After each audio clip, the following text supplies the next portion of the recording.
ரிஷபம் ராசி ரோகிணி நட்சத்திர அன்பர்களுக்கு செவ்வாய் பெயர்ச்சி பலன் காணலாம். நம்முடைய ஞான ஒளி யூடியூப் சேனலில் பார்த்தீங்கன்னா நட்சத்திர பலன் போட்டு 1 வருடத்திற்கு மேலாகிவிட்டது. செவ்வாய் பெயர்ச்சி பலன் ஒவ்வொரு நட்சத்திர ரீதியாக நம்முடைய சேனலில் பலன்கள் காணலாம். ரோகிணி நட்சத்திரம் சந்திர பகவானுடைய முதல் நட்சத்திரம்.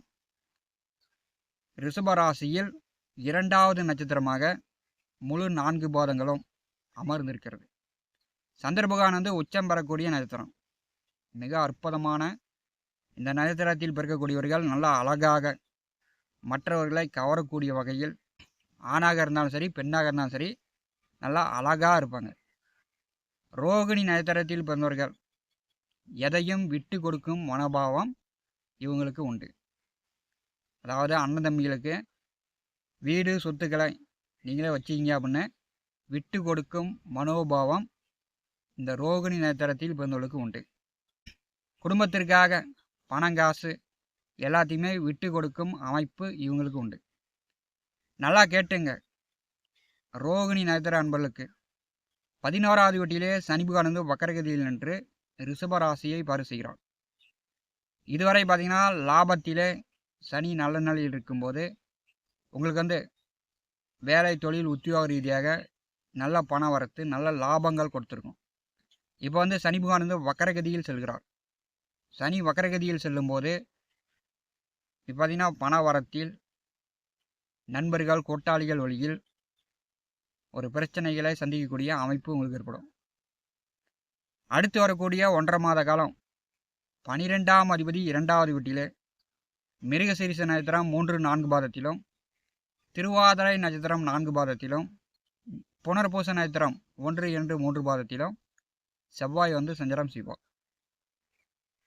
2வது வீட்டிலே 12ஆம் அதிபதி செல்லும்போது ரோகிணி நட்சத்திர அன்பர்கள் 2ஆம் இடம் என்பது ஒருவருக்கு சொல் வாக்கு, மனித உடலில் முகம், வாய், நாக்கு, தொண்டை.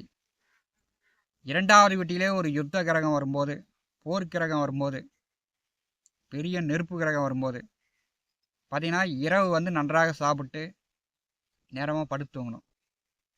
இரவில் பயணம் போக்குவரத்து, நேரம் கழித்து சாப்பிட்றது, நேரம் கழித்து தூங்குறது, இந்த மாதிரி வச்சுக்கிட்டிங்கன்னா கண் எரியும். கண் ரத்தம் போல் சிகந்து போகும். கண் பிரச்சனை வரத்துக்கு வாய்ப்புண்டு. 2வது வீட்டிலே 12ஆம் அதிபதி செல்லும்போது தேவையில்லாத நண்பர்களோடு சேர்ந்துக்கிட்டு சுற்றி கொண்டிருப்பது இதெல்லாம் தவிர்க்க வேண்டும். 12ஆம் அதிபதி 2வது வீட்டில் செல்லும்போது ரோகிணி நட்சத்திர அன்பர்கள் அது புதனுடைய வீடாக இருக்கிறது. நண்பர்கள் கூட்டாளிகள் பழக்க வழக்கங்களை இப்போ குறைச்சிங்க. ரோகிணி நட்சத்திரத்தில் பிறந்தவர்கள் கம்சன், தரகு, புரோகர் தொழில், பாட்டு, கவிதை, நடிப்பு, சினிமா, மீடியேட்டர்கள், அதாவது புரோகர் தொழில் செய்யக்கூடிய அமைப்பு பெரும்பாலும் உண்டு. இப்போ புதனுடைய வீட்டில் 12ஆம் அதிபதி செல்லும்போது திருமண வரன் பார்க்கக்கூடிய புரோகர்கள் அதிகமாக வரன் பார்த்து அதிகமாக செக் பண்ணுவீங்க. அதிகமாக கம்சன் வாங்கலாம்.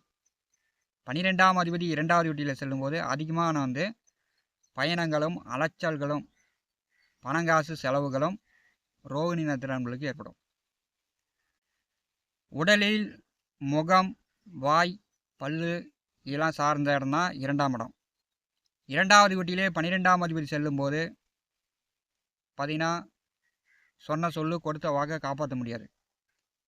திருப்பி பேசுகிற மாதிரி பொய் பேசுகிற மாதிரியான அமைப்புலாம் ரோகிணி நட்சத்திர அன்பர்களுக்கு ஏற்படுத்திடும்.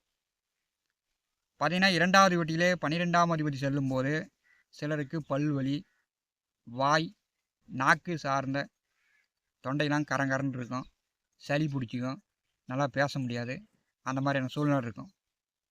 சிலருக்கு அதாவது பட்டிமன்ற பேச்சாளர்கள், ஜோதிடர்கள், ஆசிரியர்கள், கம்சன், தரகு, புரோக தொழில் செய்யக்கூடியவர்கள், வாக்கால் பேச்சால் தொழில்களை செய்யக்கூடியவர்களுக்கு மிகச்சிறப்பாக இருக்கும். ஏன்னா செவ்வாய் 2ஆம் வீட்டில் செல்லும்போது கடன்னு நிற்காமல் நிறுத்தாமல் பேசுவீங்க. அதிகமாக பேசி அதிகமாக பணம் சம்பாதிக்கக்கூடிய வாய்ப்புகளும் உண்டு. செவ்வாய் நட்சத்திரத்திலே செவ்வாய் செல்லும்போது, செவ்வாய் பெயர்ச்சி முதல் ஒரு 10 நாட்களில் பார்த்தீங்கன்னா, செவ்வாய் நட்சத்திரத்திலே ராகு 10வது வீட்டிலே செல்கிறார். அமானுஷ்யம் சார்ந்து ஒரு பயம், பதற்றம், தேவையில்லாத கனவுகள், சிலருக்கு பார்த்தீங்கன்னா இரத்தம் சார்ந்த பிரச்சனைகள், பிபி, பிரஷர், சர்க்கரை, தினந்தோறும் மருந்து மாத்திரை சாப்பிட்ற மாதிரி ஒரு நீண்ட கால வியாதி. இப்போ நீங்கள் ரத்தம் டெஸ்ட் எடுத்துங்க, உடம்பை பரிசோதனை பண்ணி பார்த்துங்க. ஏன்னா 12ஆம் அதிபதி 2வது வீட்டிலே செவ்வாய் செல்லும்போது சிலருக்கு நீண்ட கால வியாதி, நோய் நொடியெலாம் ஏற்படுத்திடும். செவ்வாய் நட்சத்திரத்திலே செவ்வாய் செல்லும்போது அண்ணன் தம்பி உடன் பிறந்தவர்களிடம் ஒரு சிலருக்கு கருத்து வேறுபாடு வரும். அப்போ பேசும்போது கவனமாக இருக்கணும். இல்லைன்னா உடன் பிறந்தவர்களிடம் ஒரு சிலருக்கு கருத்து வேறுபாடு வரும். ராகு நட்சத்திரத்திலே செவ்வாய் செல்லும்போது ரிஷபராசிக்கு 10வது வீட்டிலே செவ்வாய் நட்சத்திரத்திலே ராகு செல்வார். இப்போ இந்த காலகட்டம் பார்த்திங்கன்னா ராகு செவ்வாய் நட்சத்திர பரிவர்த்தனை யோகம். சிலருக்கு ஆன்மீகம், அமானுஷ்ய தொழில் செய்யக்கூடியவர்கள் பார்த்திங்கன்னா ஜோதிடர்கள்,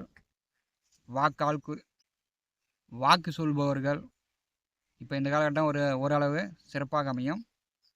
இரவு படுத்தா அமானுஷ்ய கனவுகளும் ராகு நட்சத்திரத்திலே செவ்வாய் செல்லும்போது ரிஷபராசி ரோகிணி நட்சத்திர அன்பர்களுக்கு ஏற்படும். 2வது வீட்டிலே செவ்வாய் அமர்ந்து 5வது வீட்டை பாரு செய்கிறார். ரிஷபராசி ரோகிணி நட்சத்திர அன்பர்களுக்கு பூர்வ புண்ணிய புத்திரஸ்தானத்தை பாரு செய்யும்போது அண்ணன் தம்பி பங்காளிகள் ஒற்றுமையுடன் சிலர் பாகப்பிரிவினை செய்து கொள்ளலாம். பாகப்பிரிவினை செய்வதற்கு வாய்ப்புகள் உண்டு. செவ்வாயுடைய 4ஆம் பார்வை பூர்வ புண்ணியஸ்தானத்தின் மேல் விழும்போது பூரிய சொத்துக்கள் பாகப்பிரிவினை செய்யலாம். பூரிய சொத்துக்கள் மாற்றிட்டு வேற இடம் போகணும் அப்படின்னு வேலை சொல்லக்கூடியவர்கள் நல்ல விலைக்கு விற்கலாம். அதுக்கெல்லாம் வாய்ப்பு உண்டு. 2வது வீட்டிலே 12ஆம் அதிபதி அமர்ந்து நேர் 7ஆம் பார்வையால் அஷ்டமத்தை பாரு செய்கிறார். வண்டி வாகன போக்குவரத்தில் கவனமாக இருக்கணும். பார்த்தீங்கன்னா பொறுமையாக போயிட்டு பொறுமையாக வரணும். அவசரம், அர்ஜென்ட்டு கூடாது. தேவையில்லாத நட்பு பழக்கங்கள் ரீதியாக சிலர் காவல் நிலையம், கோர்ட்டு கேஸுன்னு செல்லக்கூடிய சூழ்நிலையை ஏற்படுத்திடும். உங்கள் ராசிக்கு 8வது வீட்டை 2வது வீட்டில் 12ஆம் அதிபதி அமர்ந்து பார்வை செய்யும்போது தேவையில்லாத பிரச்சனைகளும் அசிங்க அவமானமும் சேருவதற்கு வாய்ப்புகள் ரோகிணி நட்சத்திர அன்பர்களுக்கு உண்டு. இப்போ பயண போக்குவரத்து நீங்கள் கவனமாக போயிட்டு கவனமாக வருவது நல்லது. 12ஆம் அதிபதி 2வது வீட்டில் நின்று அவருடைய 8ஆம் பார்வை 9வது வீட்டின் மேல் விழுகிறது.